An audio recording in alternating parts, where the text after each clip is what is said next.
السلام علیکم ورحمۃ اللہ وبرکاتہ۔ لوگ جو دین اسلام سے غافل ہیں، اس سے منہ موڑ رہے ہیں، اس کی بہت سی وجوہات ہیں۔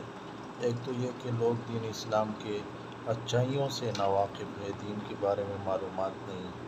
اسی طرح دنیا پرستی میں پڑے ہوئے ہیں، دنیا کی شہوتوں میں، لذتوں میں پڑے ہوئے ہیں، اور اسی طرح مسلمانوں کے برے اعمال کو دیکھ رہے ہیں تو اسلام کا مطالعہ نہیں کر رہے ہیں کہ مسلمان برے ہیں۔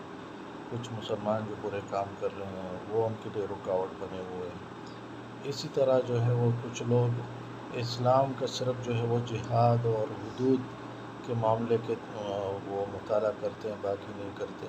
اور اسی طرح کچھ لوگوں کو یہ رکاوٹ بنے ہوئے ہیں کہ باطل پرست ضدی لوگ اسلام کے بارے میں غلط معلومات وہ پیش کرتے ہیں، غلط کتابیں لکھتے ہیں اور اصل اسلام سے لوگوں کو آگاہ نہیں کرتے ہیں۔